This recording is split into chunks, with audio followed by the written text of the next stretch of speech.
Hey there, it's Celeste again. This is video log number 7. I think I had gotten it wrong last time. I thought it was 5, but it was actually 6. I had missed one. So this is number 7, and I'm excited to be with you again today. If you missed my last one, it was actually called Righteous Anger. It was kind of intense, a little bit challenging. I hope it was also encouraging, but who knows. If you missed it though, you can find it on my Facebook page or on my YouTube channel. It's just my name. You type in Celeste Claiborne, Claborn, and that includes most of the videos I've already done. If you want to go back and look at some of those, you can. This one, I wanted to talk about a blog that I wrote actually exactly a year ago. I remember writing it on the first one on January 1st. I split it into two different blogs. The first one was called Being a Daughter, and the second one was called Being a Daughter Part 2. Because after I wrote the first one, I just felt like the Lord was showing me a lot more about the topic I was writing about. So the idea behind it basically was that I had come into the new year with more of a sense of worry instead of anticipation, and I didn't like that feeling, and I didn't know exactly what was causing that. There wasn't any big things coming up that I should have necessarily been worried about. I think it was just maybe the stresses of being an adult, being a mother who had toddlers who needed me, having a lot of responsibility that maybe just made me worry about whether or not I would succeed, whether or not this would turn out to be a good year with all that I had on my plate. And some of that's very natural, but I knew that it wasn't right, and that I wasn't needing to justify it forever because I didn't want to live in that state. And anyway, what the Lord was showing me was that I had sort of stopped embracing my role as a daughter first, a daughter of the King, a daughter of God, but also even a daughter of my parents. It doesn't mean that I had totally forgotten about it. It just meant that I was putting more emphasis or stress upon my role, my roles that required more, that needed me more, mainly being a mom, but also being a wife, and just some of the ways that the people around me needed me, maybe more so than my parents needed me, or more so than obviously I thought God needed me or whatever. The idea of I was focusing so much more where I might be needed rather than where I might need someone too, and a daughter comes with that. I think when you think of a daughter, you think of a little bit of being helpless and being in need of someone to take care of you, someone to defend you, someone to stand up for you and provide for you, and mentor and guide you, And I'm not at all meaning this just to women or girls. This is certainly for guys too, because I'm talking about being a daughter or a son. We are all, as Christian sons and daughters of God, and all people on earth are sons and daughters of someone. So this is applicable as a son too, but I may mention it more as a daughter just because I'm a girl. So you can translate it if you're a guy listening. But anyway, he was showing me just the fact that I had sort of stopped embracing that role first, or even liking maybe what that role represented. And then he started showing me several reasons why I think I might have ran from that. It wasn't at all like I enjoyed the worries that came with being a mom or having the responsibilities that I did as an adult. I don't enjoy those worries. I don't think anybody does. I enjoy the responsibility, but not the worries that come with it. But he was showing me some reasons why I ran from that, and it was really convicting and really changed my heart about seeing the importance of embracing that role. And these were some reasons for me why he was saying that I ran from that. The first one is just that I actually take pride in being in a relationship where I'm needed so much. I like being needed. I like feeling like I'm the strong one, like I'm the one that can take care of someone else. I like to the sort of sense of fulfillment that comes with seeing someone who maybe is more helpless than me and helping them in some way. And obviously that's a big way with my kids, but it's with other people too. And I just enjoy the feeling of taking care of someone else and letting them be the helpless one and not me. It's kind of like humbling when you're the helpless one. And so I think I ran from being a daughter because maybe I didn't like the feeling of being helpless. And I don't mean helpless in a negative, or what I'm trying to get at is that the word helpless is not necessarily a negative word. I think sometimes we associate that with negativity, and we don't like being helpless, but when it comes to God, we actually are. We are in need of all the help that He can give us. We are completely helpless, completely in need of His taking care of us and His loving us. And I just needed to be humbled enough to get to that point. So I like being needed, and because of that, I focused more on the relationships where I was needed rather than the ones that I needed and that I needed to help take care of me.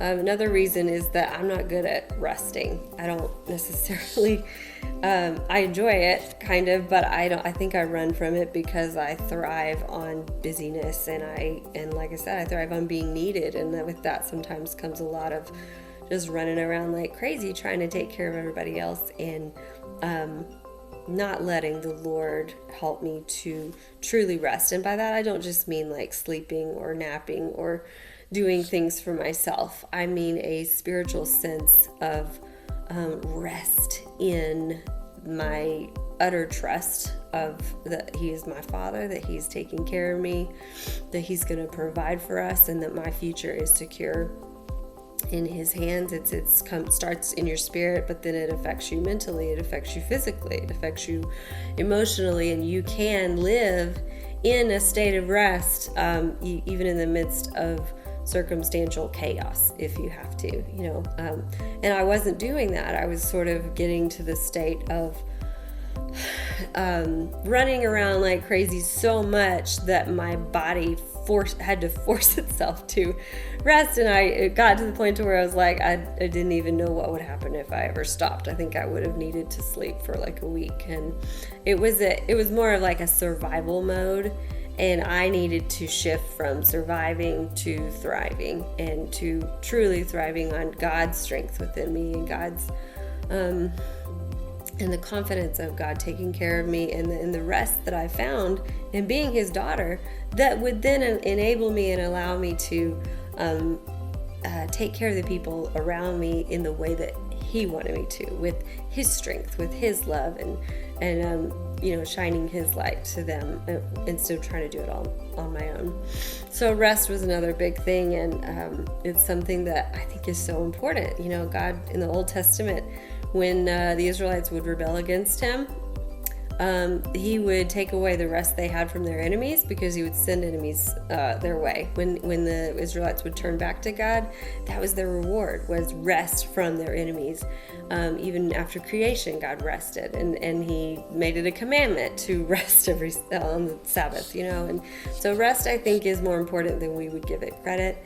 And it's a shame that we run from it so much. And I think the identity of embracing your role as a son or daughter, that's a big part of it, is truly being able to rest, because you know that you have a daddy who loves you and who takes care of you. And I don't think we need to ever run from that, because I think that's what enables us to live the life that He's called us to.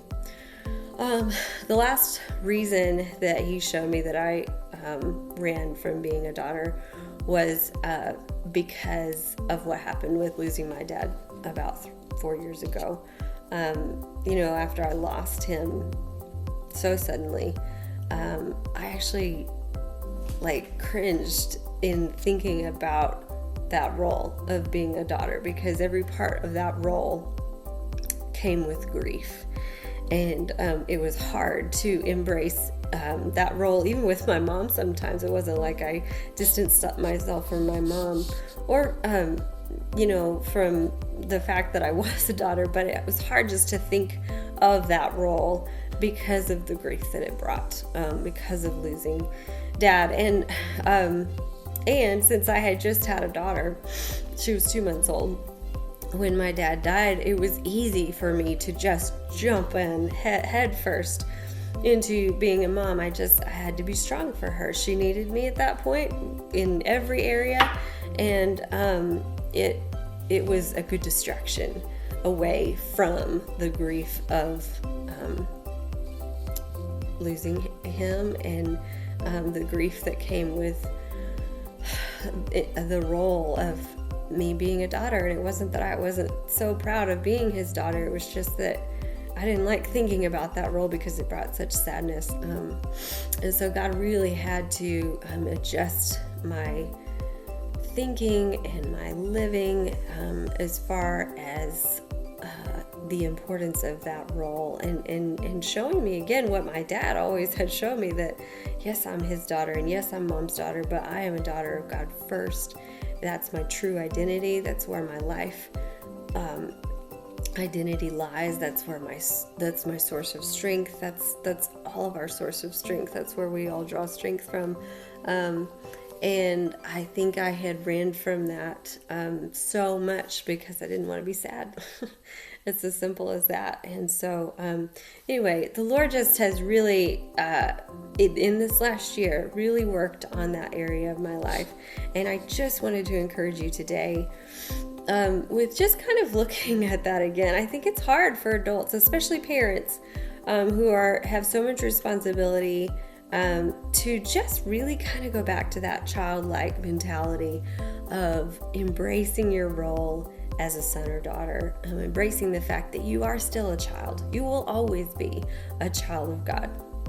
Even when you're 99 years old or whatever, you will always be a child. And I think when we become an adult, when we become a wife or husband, when we become a mom or dad, sometimes we feel like that role becomes obsolete, or at least less important.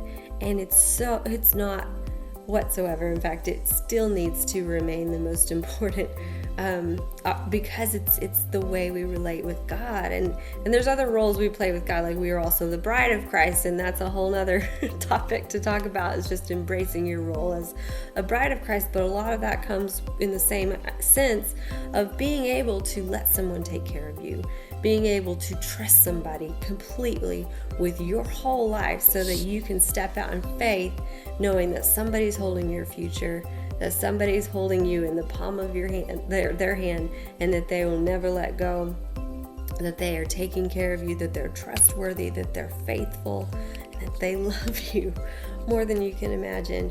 And so I just want to encourage you today to think about that, to think about maybe reasons why you might have run from that role. It may be different from some of my reasons. You may have had parents in this world that didn't represent God very well. I was very fortunate enough, I still am fortunate enough to have had parents who were extremely representative of God's heart to me, and it has deepened my appreciation for what I have with my dad, and it has grown my gratitude so much every day for what I have with my mom. And more than that, it has transformed the way that I see my relationship with God. And so, and it's helped me to just, like, when I feel that worry or when I feel the stress of responsibility, to just recognize his desire for me to rest, to recognize the way he sees me, in much the same way that maybe I see my kids, and yet even more so, and to recognize his desire to care for me, to provide for me, to be my father. As much as I want to be my kid's mother or take care of people around me, he wants that just as much to take care of me. So let him. I hope and pray that you can let him today to take care of you, and that you can really embrace your role as a son or daughter and see what all that brings. So have a good week, and I'll see you in a couple weeks.